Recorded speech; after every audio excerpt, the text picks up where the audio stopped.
Coming up next on Passion Struck. In the marketing world, there's a tremendous amount of focus over the last 25, 30 years in customer relationship management. Generally, that doesn't exist in healthcare. It certainly doesn't exist in most of those individual practices because the records are primarily clinical. But things like, well, here comes John, and we know that John has already told us that he can't have an appointment with us on Tuesdays and Wednesdays. Okay, because he has other obligations at work, whatever. Well, we don't need to ask him that question every time he calls for an appointment. We should know that. That should be in the system that says John doesn't want Tuesdays and Wednesdays, or it would be time of day, or we know that John needs some assistance with transportation, or we know all those kinds of things. We should know those things. And as it turns out, all of that information is generally exchanged in some fashion between the patient and the provider. It's just not captured. Welcome to Passion Struck. Hi, I'm your host, John R. Miles, and on the show, we decipher the secrets, tips, and guidance of the world's most inspiring people and turn their wisdom into practical advice for you and those around you. Our mission is to help you unlock the power of intentionality so that you can become the best version of yourself. If you're new to the show, I offer advice and answer listener questions on Fridays. We have long-form interviews the rest of the week with guests ranging from astronauts to authors, CEOs, creators, innovators, scientists, military leaders, visionaries, and athletes. Now, let's go out there and become Passion Struck.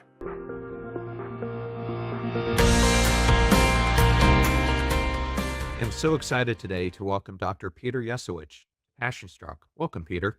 Thank you, John. Delighted to be here. Today, we're going to be exploring your brand new book, Hospitable Healthcare.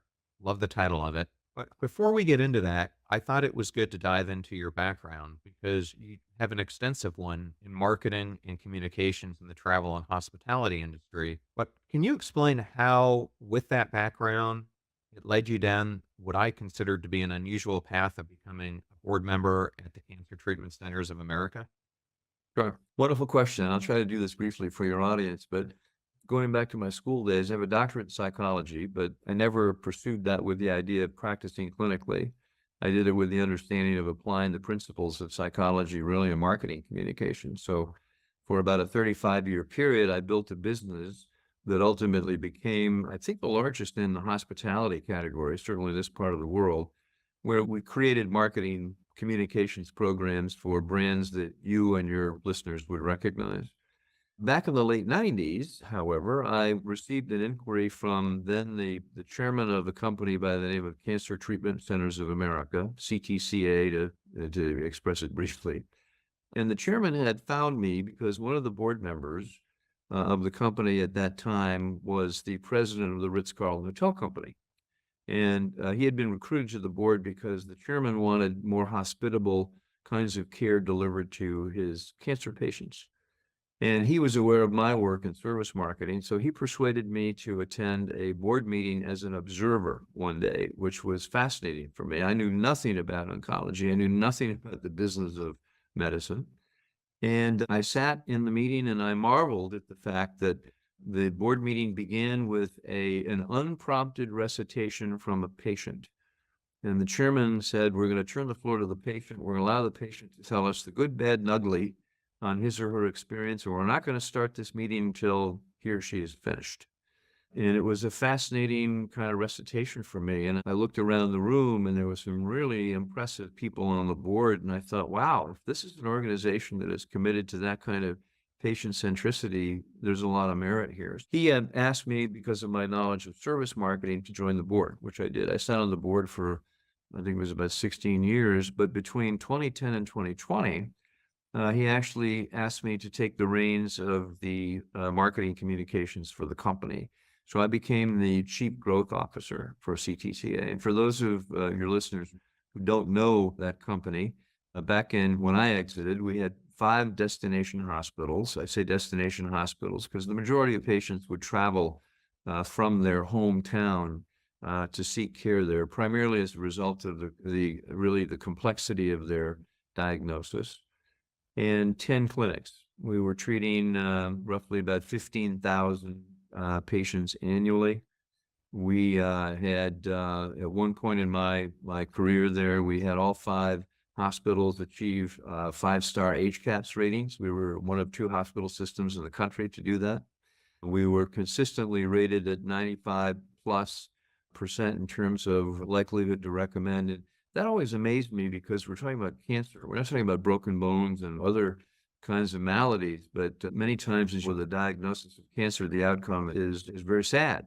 And yet we would continue to get these remarkable ratings. What I observed there is I looked at the hospitality elements of the care delivery, and that's a long answer to a great question, but that basically is what then inspired me and my co-author to write this book. And that is, we had one foot in hospitality and one foot in healthcare, and it became very obvious to us that the healthcare business could be, the healthcare experience, the patient experience could be improved immensely through the adoption of certain principles of hospitality.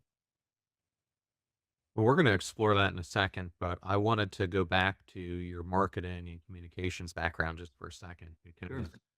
I have a similar background in some ways. My side of the house was more on the technology aspect of it, but I joined a company called Catalina Marketing. Not sure if you're familiar with them, but based here in the Tampa Bay area. We had 2 sides of our business. One was Catalina and the other was Catalina Health. So Catalina, what we did was personalized promotions in the form of both paper coupons that you would get when you would check out, plus digital advertisements or coupons that were tailored to you. And it was a really interesting business model. Unfortunately, the company isn't what it was a decade ago, but we had 3 years of data on pretty much every single person in the United States, France, the UK, and Japan, and their shopping habits across all large box retailers, grocery retailers, and pharmacies, and therefore could really personalize the offers that we were giving them. And then the other side, we had this business, Catalina Health, where we were doing basically promotions for big pharma companies. And what we were trying to do was unite the front and back of house and pharmacies.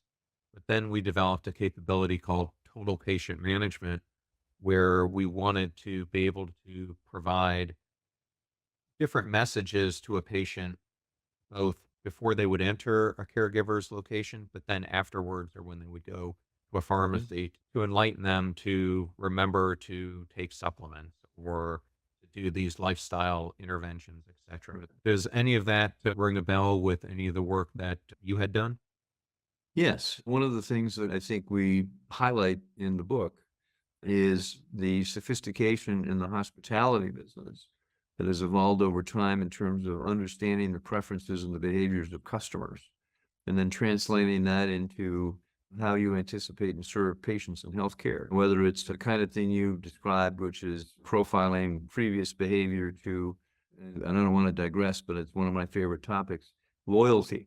Let me cite a statistic for you that I think very few people in healthcare know, and that is, if you look at the percentage of adults who seek a treatment of any kind from a hospital or hospital system in this country, and the percentage who return to that system or hospital within a 5-year period for any other type of service, that's about 42-43% of the population of patients. That means that there's a 60% attrition rate from year 1 to year 5 in healthcare. That would never happen in hospitality. And the reason for that is exactly what you just described. And that is, they track behavior, they track preferences, they act upon those preferences, and they reward that behavior. Again, not to digress, but one of the things we had fun with in the book is we asked the question, why do healthcare providers not have loyalty programs and frequency programs? Why? And now you've read the book, we opened with this fictitious patient who is told to get a colonoscopy by his PCP. And we chronicle all the challenges he has in getting that done. And then 6 weeks later, he and his wife decided to go to Vegas for a weekend, and we chronicle that whole experience. And at the end of that, we disclosed the fact that when he looks at his Visa bill after he gets back from Vegas, he discovers he got 2,500 reward points. And we asked the question, well, why didn't he get reward points for his colonoscopy? And when I say that to clinicians, they all smirk, and you get these wild expressions, and some are offended by that. But I say, no, think about that. Why would you not create programs that advance loyalty? To your point, John, those techniques came from hospitality. That's where frequency programs were born. It was in the airline business. It was United Airlines and ultimately American. My car wash down the street has a frequency program. Why is it? Anyway, you get the point. But so those techniques were born in hospitality and have yet to infiltrate healthcare.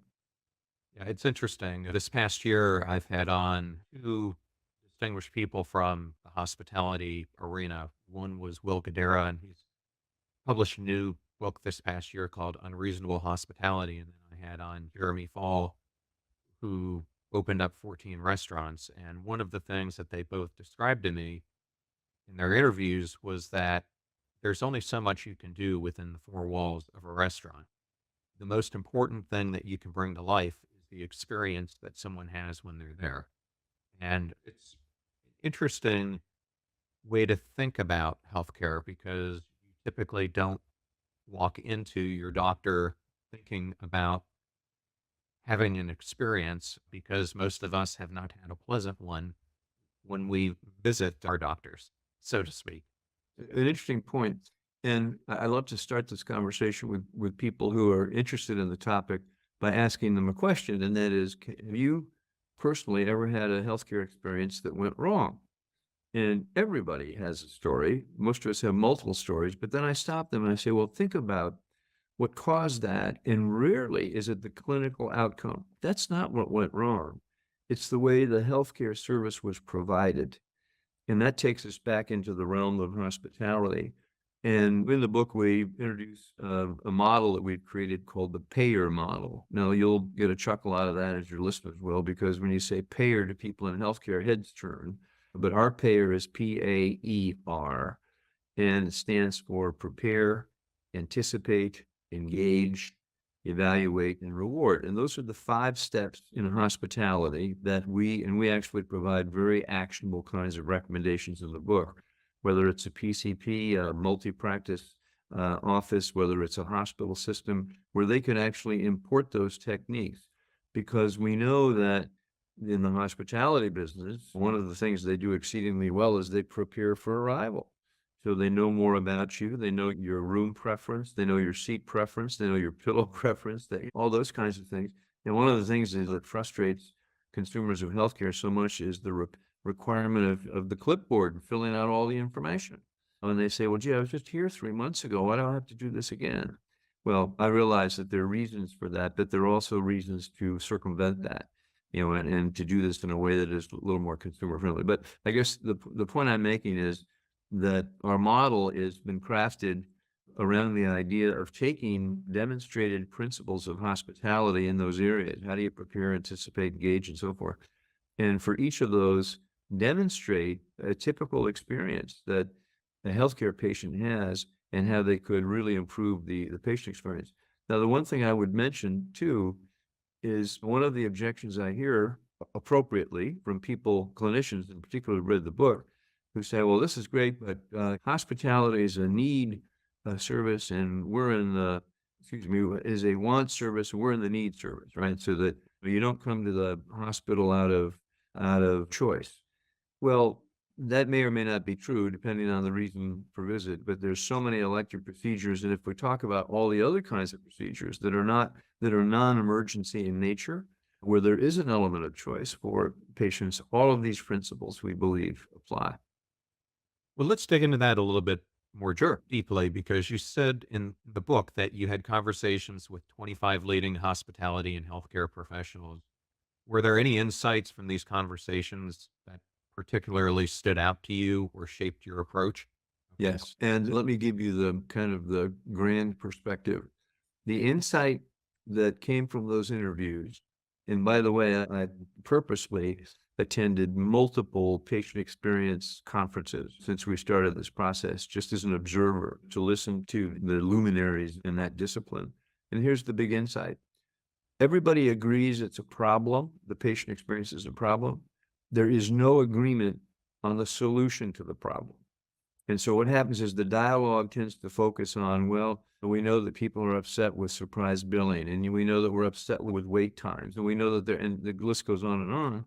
But rarely did we hear in our interviews, or have I heard in my attendance at these conferences, a very specific list of actionable steps that a healthcare provider could provide to go ahead and address those. So let me give you one example, if I may, because in the book we talk about the hospitality deficits, and that's the term that we use to describe the problem.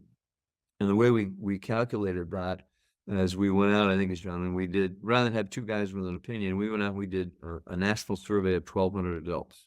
And it was the insights that came from that survey that fed the content of the book. But in the survey, we identified 22 points of service contact that are common to both healthcare and hospitality. Examples would be how easy or difficult it is to get an appointment, for example. Another example would be whether or not you know the cost of the service before it's rendered, those kinds of things. We have 22 points of engagement, and we looked at those for hospitals. We looked at those for walk-in clinics, physicians' offices, lodging, and dining in restaurants. So the way to think about this is we have a 5 by 22 matrix study, and we have 1,200 observations in each cell. We do all the analytics, and we come up with this concept of deficits. So here's the example. The number one source of dissatisfaction and hospitality deficit for adults in America, according to our work today, is not knowing or understanding the cost of the service before it's provided. So we all have examples of that, whether it's going to the local dentist, where you're not made aware of the cost of the treatment, whether it's, and I'm talking about non-emergency procedures. Certainly it applies to many emergency procedures. How about things like an annual physical? I mean, we all have many examples where we have no idea what the cost of the service is going to be in healthcare. We certainly know what it's going to be in hospitality. So the question is, what do you do with that insight? Well, I was giving a presentation a couple of weeks ago, and a CEO of a large health system in New York came up to me and said, okay, smart guy, tell me what we should be doing to address that, because we know it's a problem. People complain about that all the time. I said, well, let me give you this idea. I said, next week, if you have to take your car to the repair shop, are they going to give you an estimate? He said, well, sure they are. So you're going to have to approve that estimate before they do the work, right? When you check the cost of a flight from New York to San Francisco, are you going to know the cost of that? Well, of course you are. Anyway, you get the point. I said, well, why don't you do this?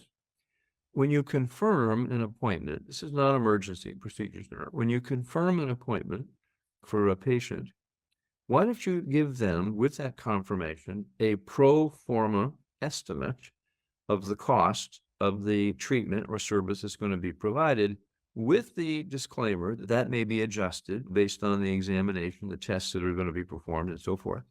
But at least, and by the way, you know what that's going to be, because the insurance company, you've already negotiated that contract, and you know what the reimbursement's going to be for that.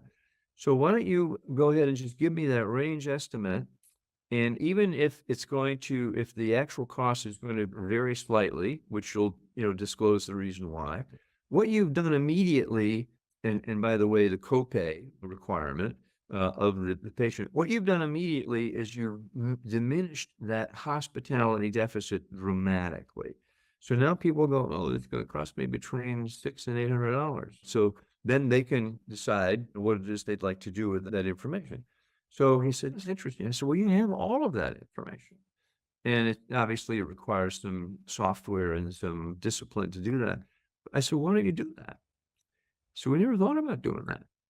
And anyway, there's an example of kind of thing I'm talking about. And that's the number one source of this deficit.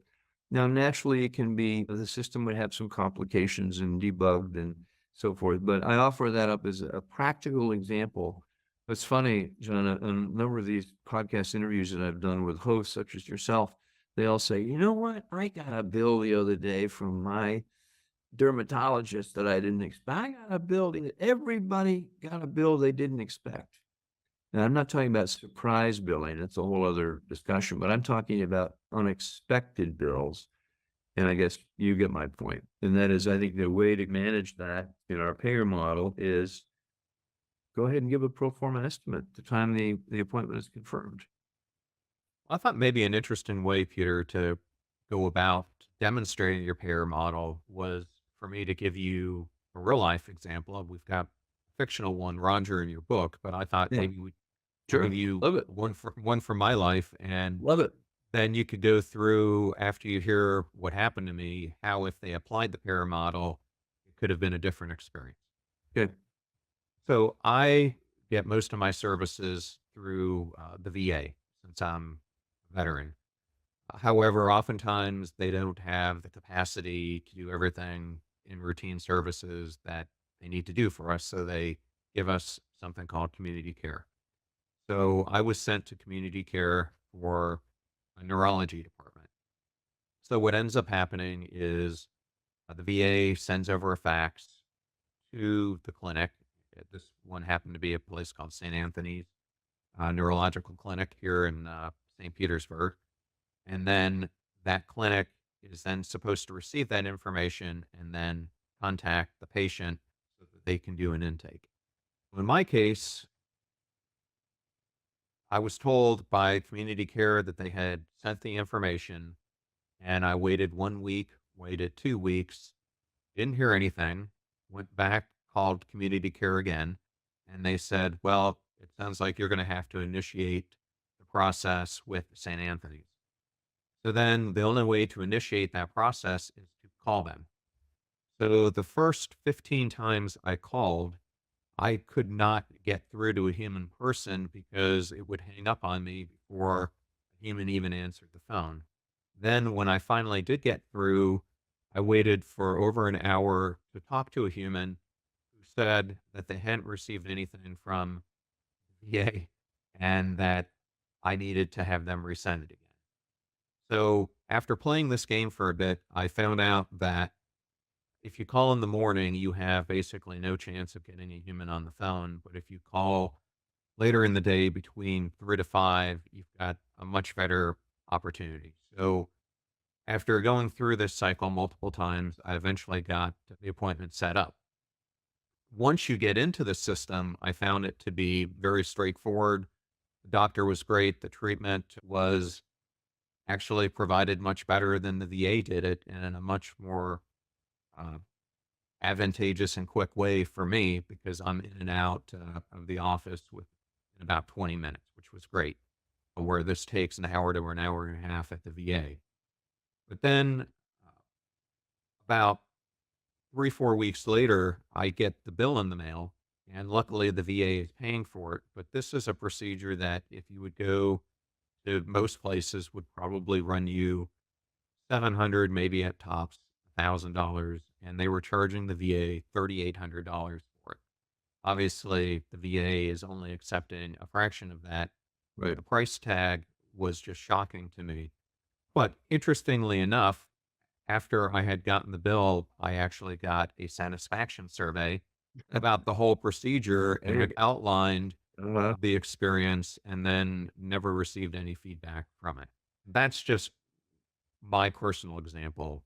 In your PAER model, what interventions could you have done across the prepare, anticipate, engage, evaluate, reward? Oh, I could give you many, and we probably don't have enough time on your show to go through even past the P in the model. But no, I mean, your comments, John, unfortunately are not atypical of the kinds of experiences that many of us, myself included, by the way, have had seeking healthcare. And I'll go back to my comment earlier when I said, when I ask people, can you think of a healthcare experience gone wrong? It's not the clinical outcome. I mean, you just confirmed that in your experience, if I heard you correctly, you were pleased with the clinical intervention and presumably with the clinical outcome. It was all of the elements that surrounded that, which is the delivery of care, which are hospitality elements that produced the kind of horrific experience that you and the frustration that you had. And every step of the way, those are manageable. And as I say in the book, for each of those, we have probably 4 or 5 very specific actions that a healthcare provider could take to prepare, to anticipate, to engage, and so forth. Really, I'm pleased to hear that you were asked for some feedback. I'm dismayed to hear that you never heard back from them. But in our book, you may recall that one of the things that we asked the 1,200 respondents was, do providers in healthcare ask for feedback? And the majority don't, which is also very interesting. And the contrast with hospitality is vivid. Last night, when we had dinner with some friends, and I booked a reservation on OpenTable 2 days ago. This morning, before I even got out of bed, I have an email. OpenTable says, tell us about your dining experience. The same is true with many service providers that are relentless. We just took a vacation a couple of weeks ago. TripAdvisor has sent me multiple emails requesting feedback on the same trip because I haven't responded yet. Now I got to the point where we say, okay, enough's enough. But my point is that the whole hospitality culture is tell us more about how we did, which, by the way, cascades into another aspect of the PAER model and how consumers are seeking information about providers. We're all going online and looking at physician ratings and hospital ratings and so forth. And what's really interesting is that the amount of ratings and the quality of ratings available in healthcare, particularly on providers, individual providers, is very limited compared to what it is in hospitality. The example we give is if you have an anniversary dinner booked in a restaurant in Tampa and the entree is cold or the service is lousy or whatever, and you complain about that, immediately they fix it on the spot typically, but you might go home that night, go online and erupt in terms of how you would critique that restaurant experience. That doesn't happen in healthcare. People don't diss their providers. They don't diss the physicians and the clinicians. And we have a whole section of the book where we explore that psychology because it's a very interesting psychology. And I think we understand why.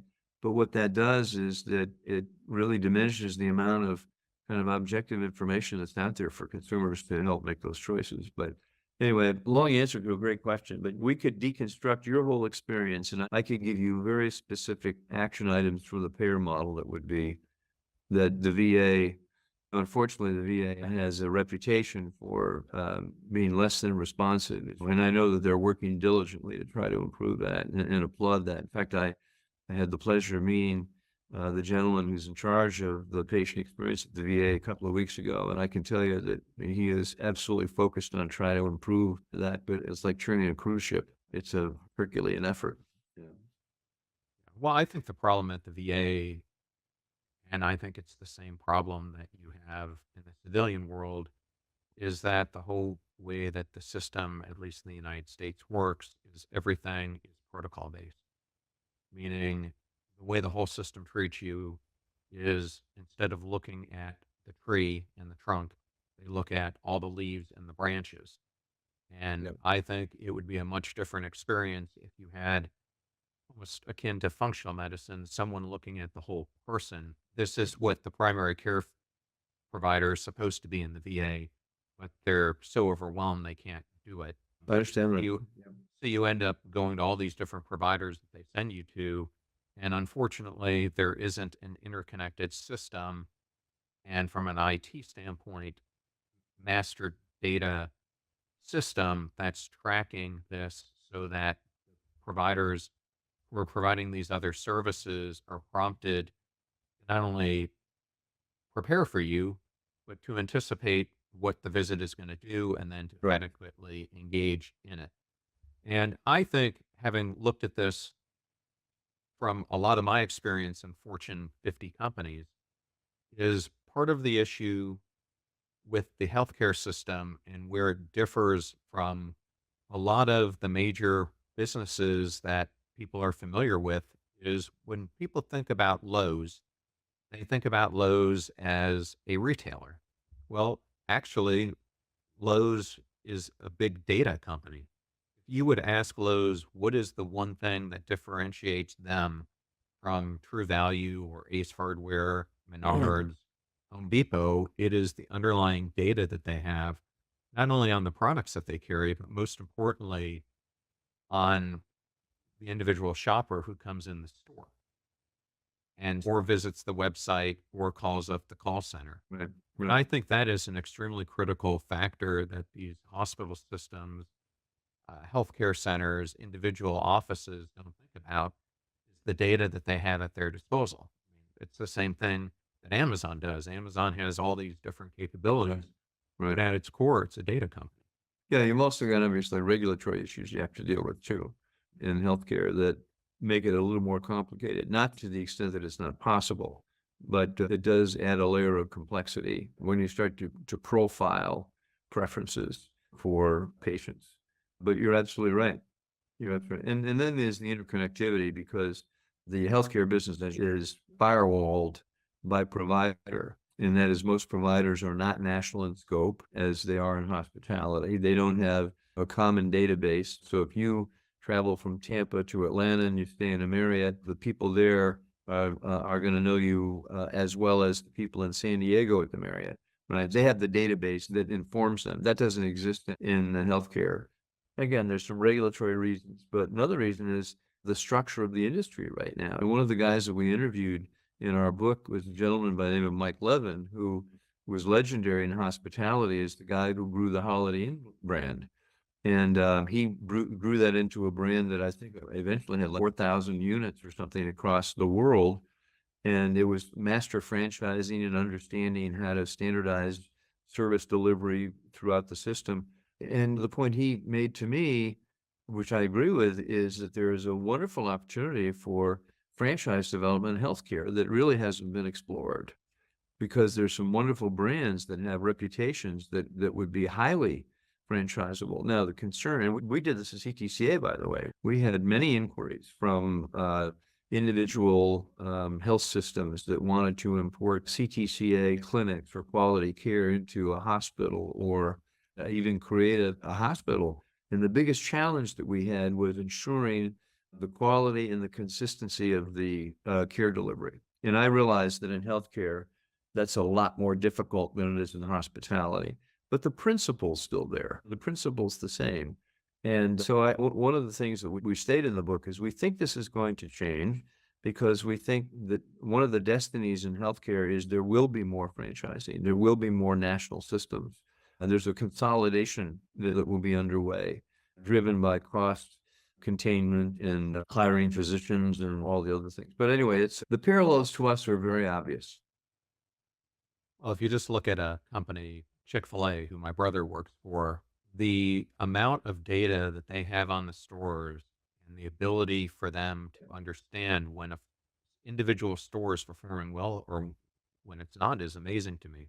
They have, as you did, they have so many points of service that they look at to examine how well a particular store is doing, and then they have all kinds of interventions that they can do. So in that franchise model, I think there are a lot of advantages where in sheer numbers, you could have much more sophisticated systems that could add value into how a franchisee would need to operate so that it was done in a uniform way across all the different branches. So I think there are some great opportunities for that. But when you're talking about small one-off uh, primary care physicians, or maybe you go to an orthopedic center that's got maybe 4 or 5 partners in it, uh, how do you take that model where in a franchise you could blow this out, and how would you see this working for these individual providers who are much of what the healthcare system is, at Right. least in the United Yeah. States? Yeah, I would say that the example you've given, let's say a practice with 4 or 5 clinicians that is not affiliated with some kind of regional or national provider brand. There are so many specific suggestions in the PAER model in the book that practice could adopt that would have a very positive impact on the patient experience. And again, going back to the 5 steps, how do you prepare in terms of exactly what we were talking about a moment ago? Is in the marketing world, there's a tremendous amount of focus over the last 25, 30 years in customer relationship management, CRM, database development, looking at preferences, the kind of things you talked about before. Generally, that doesn't exist in healthcare. It certainly doesn't exist in most of those individual practices because the records are primarily clinical, but even though the data are there, but things like well, here comes John, and we know that John has already told us that he can't have an appointment with us on Tuesdays and Wednesdays, okay, because he has other obligations at work. Well, we don't need to ask him that question every time he calls for an appointment. We should know that. That should be in the system that says John doesn't want Tuesdays and Wednesdays. Or it would be time of day, or we know that John needs some assistance with transportation, or we know all those kinds of things. We should know those things. And as it turns out, all of that information is generally exchanged in some fashion between the patient and the provider. It's just not captured. It's not captured and recorded and analyzed and then used to, again, prepare. Again, the one that we all smile about, but it's very frustrating, is that the checklist in I say the checklist, you know what I'm talking about, what am I trying to say? The checkboard, where you have the clipboard, where you have to fill out the clipboard. information that you filled out 5 times before. But I mean, even things like, here's another source of deficit for many patients, and that is they don't really have much knowledge about either the examination they're likely to have, the treatment they're likely to have, or the providers. So what they do is they go online and they go to Dr. Google and they go to WebMD and they try to accumulate this information. Well, why wouldn't a small practice like the one that you've just described say, okay, along comes John, he has an appointment next Thursday at 2 p.m. and he's coming in for the following reasons. So what we should do is we send him with the confirmation, maybe a little 45-second video clip, and we can record these things in advance. And it might come from the clinician or come from the nurse that you're about to see. John, hi, my name is Sarah. I'm the lead nurse at and we're looking forward to seeing you next week. It takes 30 seconds to do that. Append that to the email and send that to you. So now, all of a sudden, you're matching a name and a face. There's more of an element of personalization to that. And by the way, you can catalog all these too. So we say, John's coming in for a physical. Well, rather than do a long email that says, don't eat or drink anything from midnight prior, put that in a little video and just attach that to the confirmation, send that. Or maybe it's a little bio on one of the 5 clinicians that you're going to see. And here's Dr. Miles. Well, tell us he paints for a hobby and he's got 2 kids and you get where I'm going with that. All of that is very easy to do. You just need the systems. And so when your appointment is confirmed, guess what? Now you feel a little better about what you're going to do, who you're going to see. And that's all hospitality. The best hospitality providers is go so far as to contact you before you arrive. They send you an email and say, John, we're looking forward to your arrival on Tuesday. Is there anything we can do for you in advance? Now, Holiday Inn doesn't do that. Some of the 4-star and up providers do that as a matter of routine. Well, you would definitely think your concierge doctor, if you had one of those, would be doing things like this. Yeah, not too many people do, but you're right. Yeah. Wouldn't it be nice if we all did? The whole premise behind that, John, is hospitality. That's the premise behind concierge medicine. Obviously, the clinical aspect has to be superb, but it's all about access. It's about access, convenience. It's not being rushed in terms of the exchange. That's all hospitality. And it's funny because when we talk with practitioners, it's an interesting idea, but that really doesn't work in healthcare. We say, well, think about concierge medicine. Then they say, well, that's elitist. That's elitist. We're a not-for-profit system. And I say, wait a minute. Everything in our book applies equally to a patient on Medicare as it does to a patient with a Cadillac Blue Cross insurance. Everything. And if you go through the book and you look at the recommendations, that's absolutely true. So what we're recommending is not elitist. It's not concierge medicine, but these are things that can be done for, to say, patients who are on government insurance, Medicare or Medicaid. They still want to be greeted a certain way. They still want to know if there's a cost involved. Anyway, you get the idea that all of these principles apply the same way. Yeah, to me, if you were going to do something such as loyalty program, something like that, one of the ways I think you could make it work, just thinking out loud here, is there are a number of companies who have worked with major corporations to help give employees an incentive to take advantage of wellness programs, such as going to a gym, Right. etc. Exactly right. What I would see is you could have a way where, since a lot of people let's just go through the example that people are getting their medical care through a corporation. Yeah. You could tie the two programs together and incentivize them either through a credit card they're using or through the company by if a person betters their health by doing wellness things Right. and does wellness checkups or the standardized care, they could be given points. Absolutely right. Yeah. If you're aware, there's a company that's doing that right now by the name of Share Care, SHARE Care. And it was founded by the gentleman who founded WebMD. And they're based out of Atlanta. And what they do is they sign up major corporations like, I think Coke is a client and so forth. And they offer this program to their employees. And that's precisely the idea. And that is to the extent that they adopt a more healthy lifestyle kinds of behaviors, what happens is they earn credits, rewards that, in that example, they're using travel, by the way, as an incentive. Okay, so if you can demonstrate that you're on the right path to a healthier lifestyle, that one of the currencies that you can use is travel redemption. But that's probably more the exception than the rule. To your point, it could be people who are offered complimentary screenings in exchange for the certain behaviors. So maybe it's lung cancer screenings, prostate screenings, breast screenings. It could be yoga, complimentary yoga classes. It could be cooking classes in the hospital kitchen that demonstrate how to enhance the nutrition of the food. All kinds of things that don't involve, travel or some kind of illegal incentive, because you can't have any cash equivalent or something like that. But they can promote a healthy lifestyle and reward that.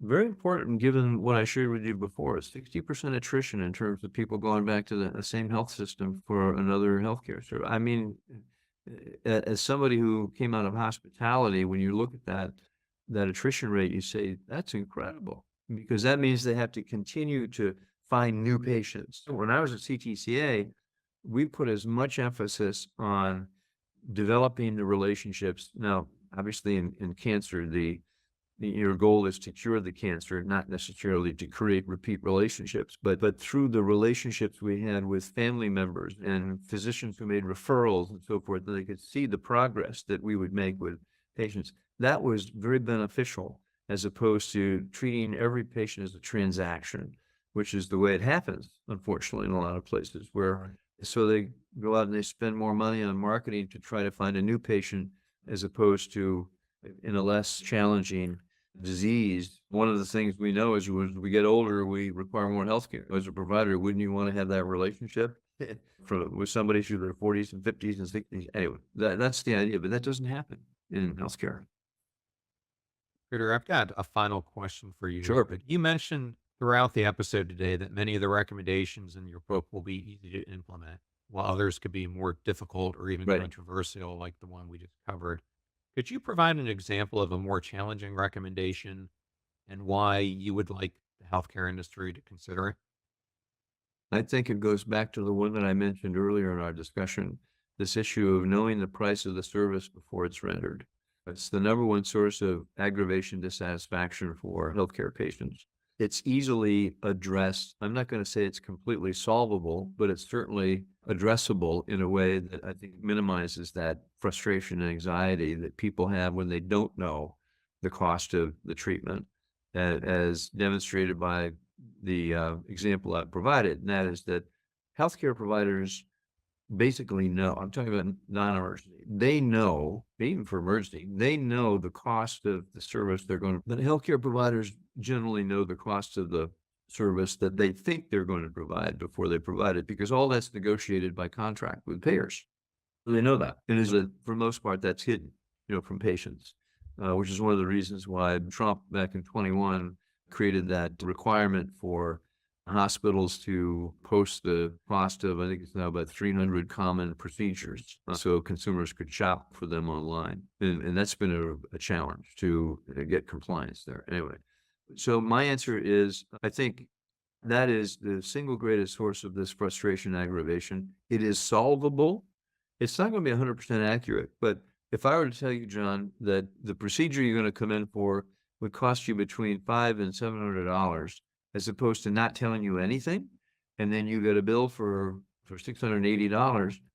In those two scenarios, where are you going to be most comfortable? And I would submit that it's going to be with a general knowledge, or maybe if the bill wasn't 680, it was 725, a little higher than the estimate. The fact of the matter is you had a little bit of a heads up and a bearing on what the cost is likely to be. And that diminishes a lot of the anxiety that people have. Plus, it helps them make a choice. Because we've all heard stories of people shopping MRIs and they're, and they're all real. And if people had more transparent access to that kind of pricing, I think it would begin to diminish some of that frustration that they feel as a result of not having access to that pricing. Yeah, you could look at it just you do a car mechanic and getting multiple estimates on what it's going to cost to fix it. Exactly right. Well, Peter, if a listener wanted to know more about you and the book, where is the best place for them to go? And go to our website, hospitablehealthcare.com. And it's not hospital healthcare, it's hospitable healthcare, as you pronounce it correctly. But I hear some people say, oh, it's hospital healthcare. No, it's hospitable healthcare. The reason for that is for most people, that's an oxymoron. They go, what?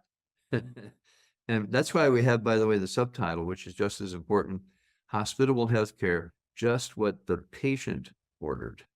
We have a lot of fun with that because if they struggle with hospitable healthcare and they go, everybody's heard the expression was just what the doctor ordered. Well, this is just what the patient ordered. So they can go to hospitablehealthcare.com. Peter, thank you so much for taking the time with us today. It was such a great interview, and I was so glad I could have you. It's been fun, John, and I hope you and your listeners benefit from that, and I've appreciated the opportunity. Thank you.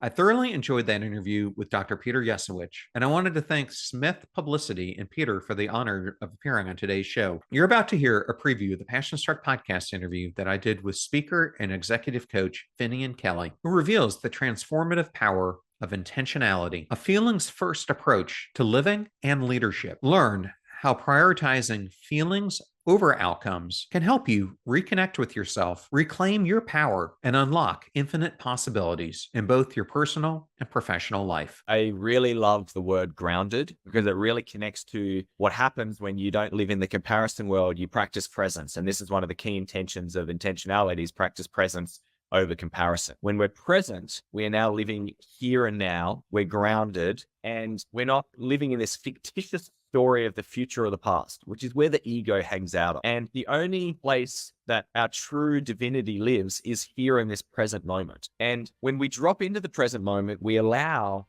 some intelligence, some insights to start coming through us. And that's where the greatness really lies. Remember that we rise by lifting others, so share this show with those that you love and care about. And if you found this episode today with Peter Yesawich useful, then definitely share it with somebody else who could use the words that he gave today. In the meantime, do your best to apply what you hear on the show so that you can live what you listen. Until next time, go out there and become passion struck.